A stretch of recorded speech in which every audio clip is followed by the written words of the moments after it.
honoring Black History Month and striving to bring more diverse backgrounds and perspectives to our industry. From the National Business Aviation Association, this is Flight Plan. I'm Rob Finfrock with your trusted source for the latest business aviation news and information. Throughout February, NBAA is celebrating Black History Month by honoring the contributions of African Americans to business aviation and our country's greater aviation legacy. Today, I'm pleased to welcome three individuals who each came to work in the industry in rather interesting ways, and who now are working to ensure similar opportunities are available to anyone seeking their career and their place in business aviation. We'll begin with Tanya Austin, Operations and Safety Manager for the Red Tail Flight Academy. I initially started traveling when I was 18 years old. Once I started traveling, I would frequent the airport, and just randomly an employee at an airline asked me if I would consider being crew. And I asked her what crew was, and once she explained it to me, I immediately applied to become a flight attendant, and that's where all of this started. I initially flew Delta mainline as a flight attendant and would eventually start working at an FBO to support my own flight training. For Tracy Carwile, Vice President of Global Sales and Inclusion for GGT Worldwide, her path into aviation started by helping out a friend. I was actually in nursing school and working at a local hospital downtown, and a friend of mine asked me, to repay a favor that I owed her, and she was a receptionist on and off for the Universal Weather and Aviation for several years while she was going through school, and found her dream job. And, I like to pay my debts. So I took on a second job for just 2 weeks as a receptionist for her. And as, the saying goes, the rest is history. So I started as a receptionist and worked my way up for over 15 years on the business aviation side at Universal. My third guest today is Eric Wilson, who saw a television news report that inspired him to leave his data entry job to pursue an aviation career, and that led him toward his role today as an international captain for the Coca-Cola Company. I came back home from work one night. I saw a Coast Guard rescue on the news, and the next day I ended up calling a recruiter, and he gave me a 8-year plan of going to the Coast Guard Academy, doing a 2-year sea tour, and then 2 years at flight school to get wings and to actually start flying. So it took me a little bit longer than 8 years, but I enlisted in the Coast Guard first. I went to the Coast Guard Academy. I was a honors graduate in 2003. I did my sea tour aboard the Coast Guard Cutter Willow in Newport, Rhode Island. I did not go to flight school immediately after that tour, but I was assigned to the diversity, equity, and inclusion staff at Coast Guard headquarters. I did that for 2 years, and then I finally went to flight school. In flight school at the time, we had a huge push for fixed-wing officers. And amongst the coasties, and I'm pretty sure everybody could relate to this, we had a little saying that if you got fixed wing, you were going so others may hover. But I was a fixed winger and proud of it. And I ended up flying the Falcon 20, the Casa 235, and the G5 and G550 in the Coast Guard. Eric, as you considered a possible career in business aviation, were there any aspects to that you found daunting? The jump was scary just because the service had taken care of so many things for me. I have been in the Coast Guard since I was 18, and I had flown Gulfstreams for the Coast Guard for 10 years. With the 550, being the newest aircraft that I was flying. But I was going to Flight Safety International. I had been a master aviator in the 550, and that was through the service. So for me, it was like, well, hey, you have all this training. You're doing the exact same things that these corporate and business guys are doing. You're just doing it under a military hat. As a matter of fact, you're going to almost some of the same destinations. So, you're still getting this international experience, this large cabin experience. And I bet you the schedule is pretty much the same as what you're doing now. And that is what sold my wife and sold the family on it was, hey, y'all, we can get a job in business aviation. And essentially, we're doing the exact same thing we're doing in the service. We're just free of moves. We don't have to be moved anymore. So that was some of the things that kind of sort of calmed us down about it. And one of the things I love about working for Coca-Cola now is Coca-Cola just recently celebrated 70 years of its executive aviation and travel team. I am used to certainty and sure bets from the service.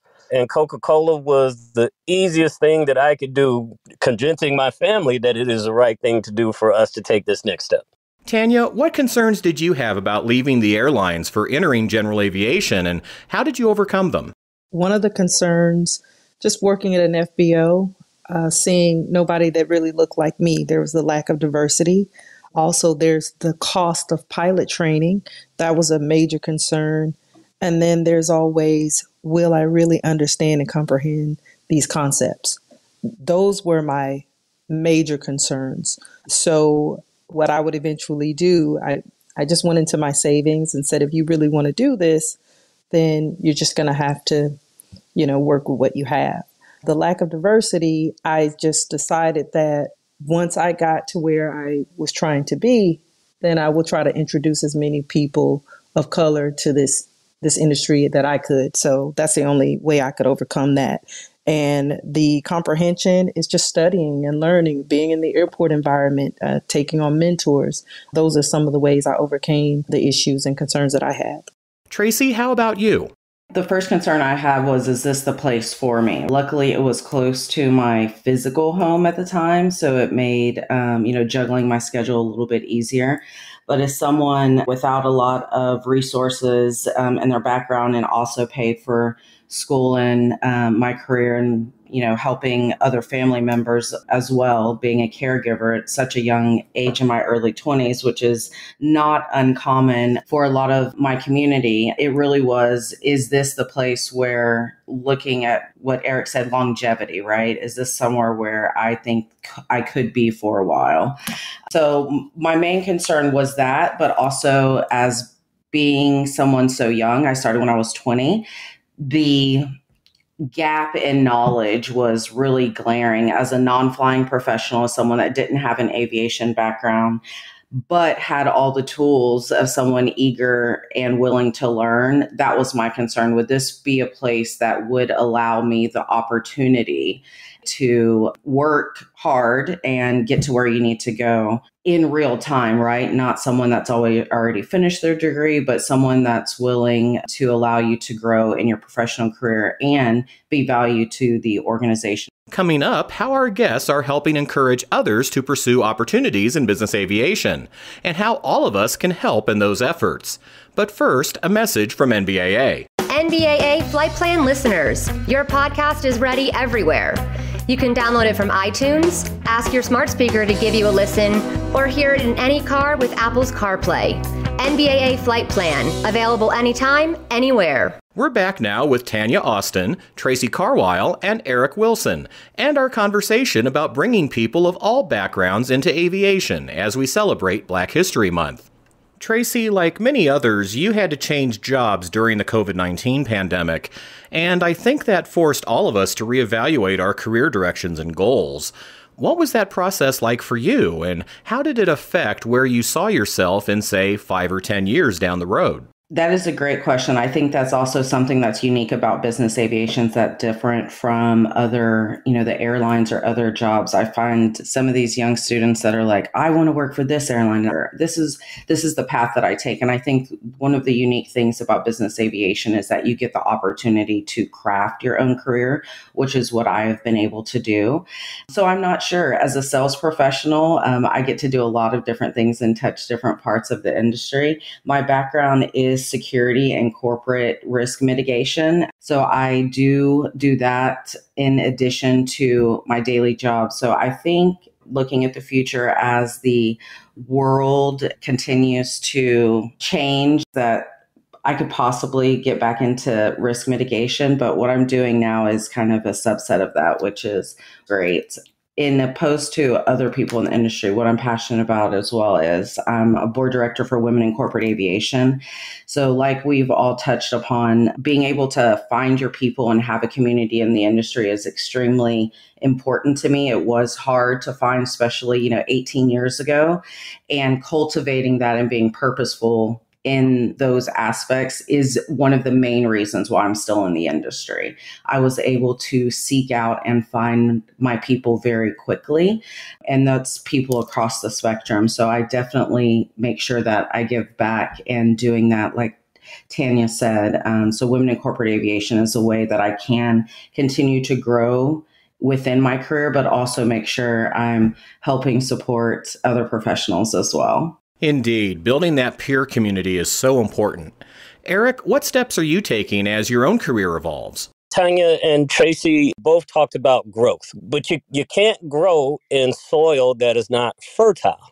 The hardest part about growth that we all understand on a very fundamental level is there is no growth without struggle. So the only way we're going to overcome any challenges in the industry is we struggle a little bit, right? And then we overcome that obstacle. And then we use those skills, traits, and talents, or whatever we learn from that lesson to pass on to the next generation.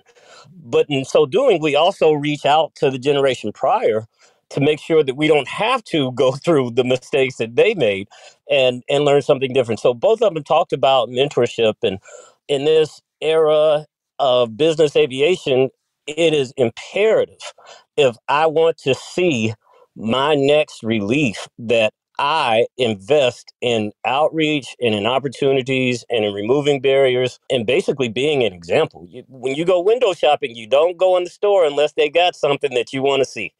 So if you get young people that are exposed to this career and then they see that people that look like them are doing this same job, I think it will help attract and give us the next generation to mentor. Definitely. Tanya? I want to touch on something that Tracy said. I'm a planner, and I always begin with the end in mind. So I was kind of similar to like the young people that are coming into the industry. Oh, I'm going to fly for United, or I'm going to fly here or do this or do that. But when you are exposed to business aviation and you understand that it is so dynamic and there's so many things that you can do, there are endless possibilities. I do not have the plan of what I'm going to do in business aviation.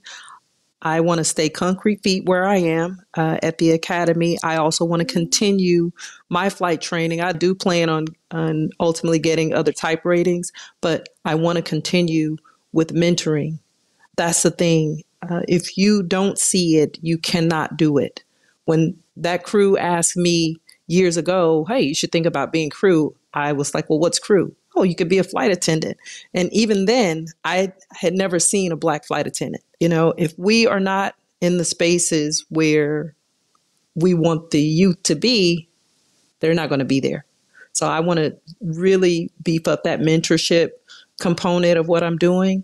I have been taking Department of Transportation certifications to help me with my safety manager component of what I do.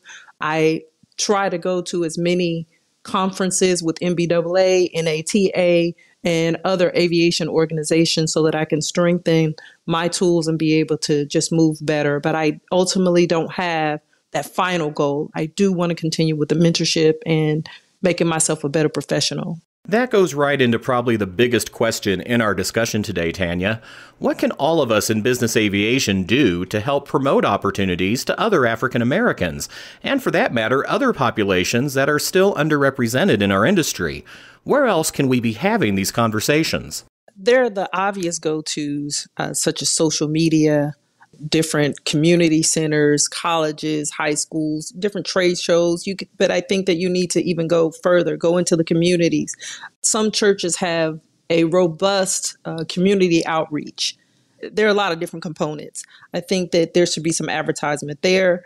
I think that there are a lot of civil aviation organizations. Some of them are GA, like a Tuskegee Airmen or Black Pilots of America.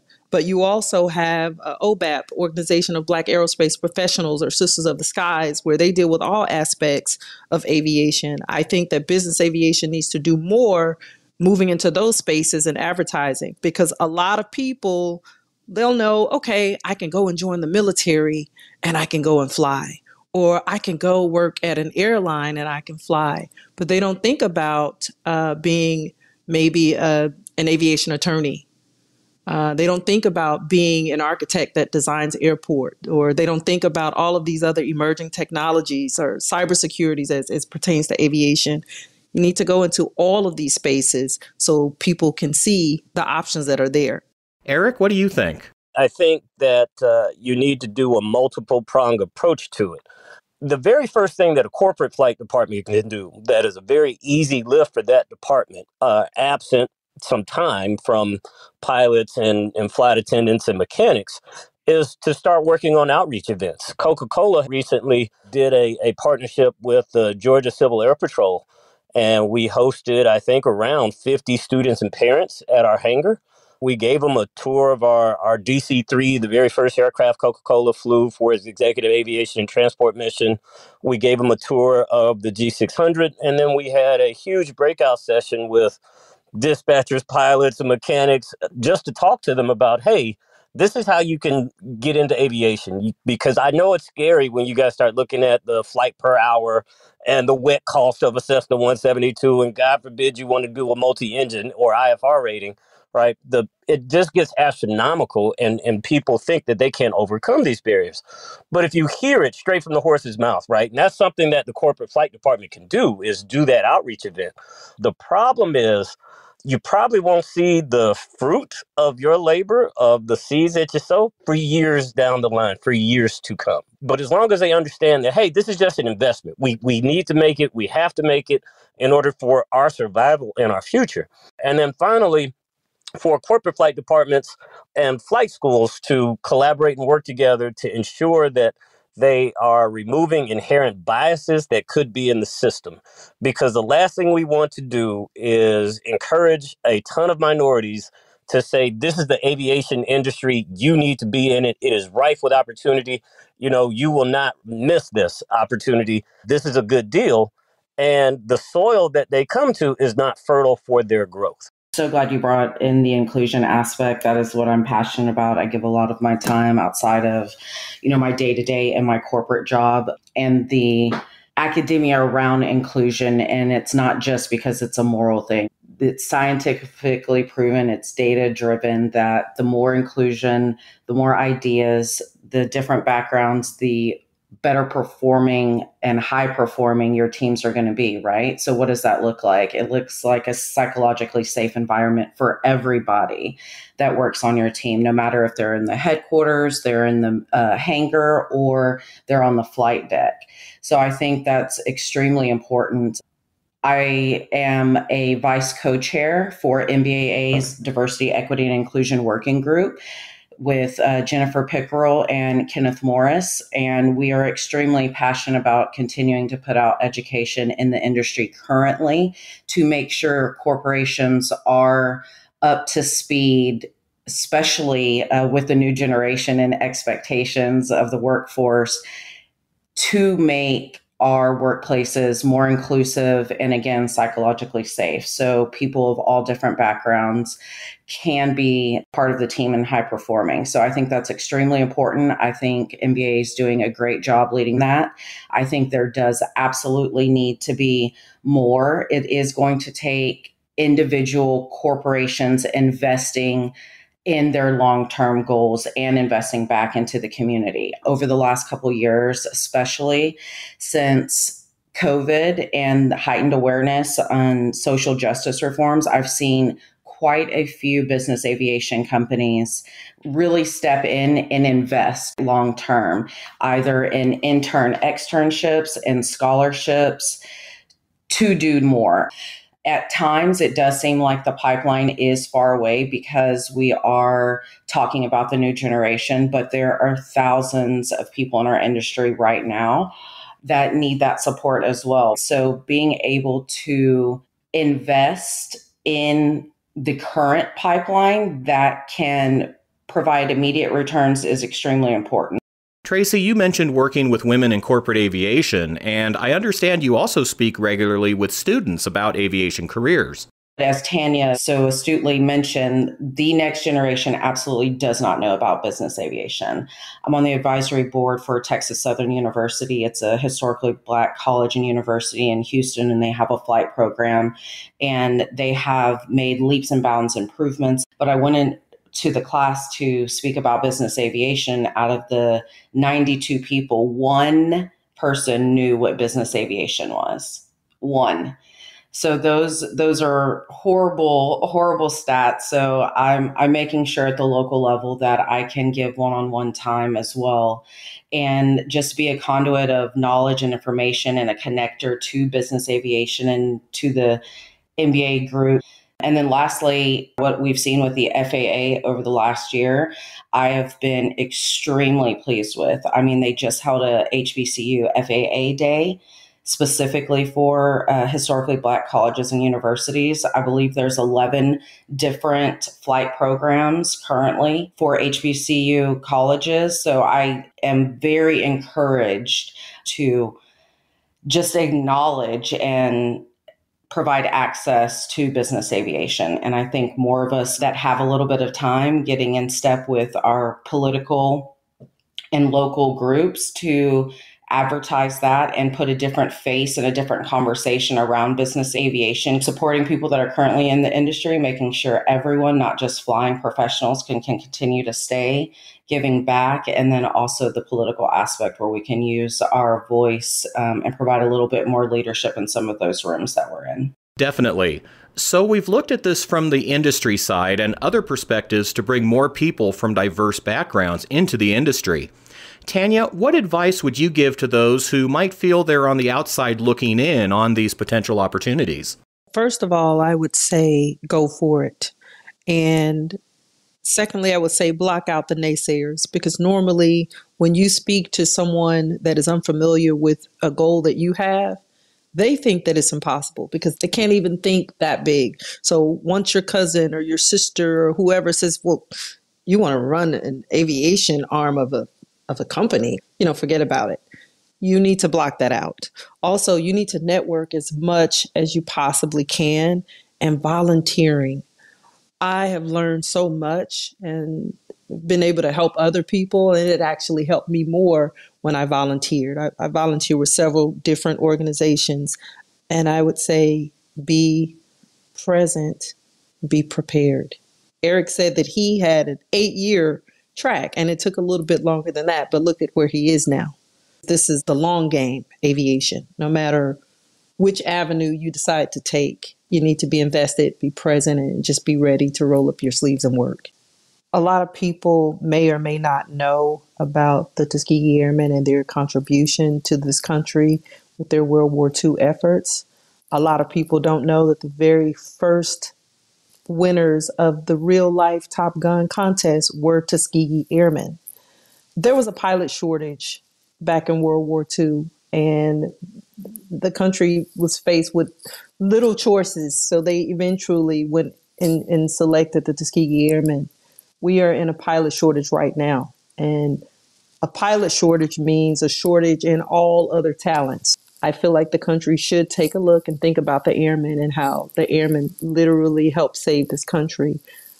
A lot of African American people could help to move the aviation industry forward if they just had a chance. Indeed. Tracy, what advice do you have? The first thing I would do is ask for advice. I think that's the best. Ask how you can help, ask for advice specifically, and stick to your word, right? We are only as good as our word. So if you're going to do something, do it. If something takes 2 minutes, take the 2 minutes to do it. I think that's huge, especially when you're starting anywhere new. But outside of asking for advice, once you get to a place where you can decipher what you need to ask for what you need. Being able to do that early on in any new career, any new job is extremely important because it allows you to vocalize. And there's some internal work that goes on there, right? That you've actually put some time into what you need, whether it's the project, whether it's how to move forward, how to grow, but being able to vocalize and do that across the spectrum in your organization is extremely important. Being able to ask for advice when you need it, ask for help, and then ask for what you need is huge. To be able to do that, though, some people don't naturally have that skill, right? Or some of us need to sharpen that skill. I would say by leaps and bounds, the best thing I ever did my entire career, and I say this all the time, was joining Toastmasters. And it is a cheap way for you to get a lot of growth, for you to practice speaking publicly, for you to go through just a corporate program that's less than $100 a year. Investing in yourself will pay dividends. It's invaluable. Your organization is only there to give you a baseline, right? They're going to teach you how to do your job. They're not going to teach you how to be good at it. Those are things that you're going to have to work on yourself. And the second thing I always ask people is, what book are you reading? I think it's extremely important to always continue to invest in yourself. And our industry is ever changing, and we need to be adaptable and agile. I think it's important to be purposeful in it. Whenever you start to see some of that investment paying off, like your hard work and your studies, when you get into the workforce, it's then time to double down and invest on yourself some more. Great advice. Eric? I've never met someone that touched the controls of an airplane and did not always look at the sky in awe and inspiration afterwards. I would encourage people, because if you are truly going after the next generation, we need to sit and think about it in the terms that that's what we need to be doing with ourselves. So I need to constantly be working on being a better option for the company, to be able to be a better tool for them to use in the execution of their business. But at the same time, the company has a responsibility to me to constantly be my best option. So I am not going out to the majors or worried about my pay or worried about my quality of life. Those are the things that they need to do. So I look at them and say, yes, business aviation remains my best option. So I think if we can all realize we're only as faithful as our best option and continue to work on being the best thing possible, or the best version of ourselves, we'll all get there eventually. Be sure to follow NBAA online and on social media as the association continues to mark Black History Month throughout February.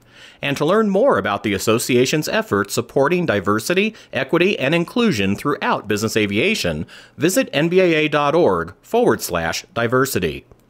And that's the latest from the National Business Aviation Association. Remember, you can subscribe to all Flight Plan episodes at Apple Podcasts, Google Podcasts, and Spotify, or wherever you find your favorite podcasts, including by asking your virtual assistant or connected device. Of course, you can also download Flight Plan directly from nbaa.org. I'm Rob Finfrock. Thanks for listening, and be sure to join us next time for a new episode of Flight Plan.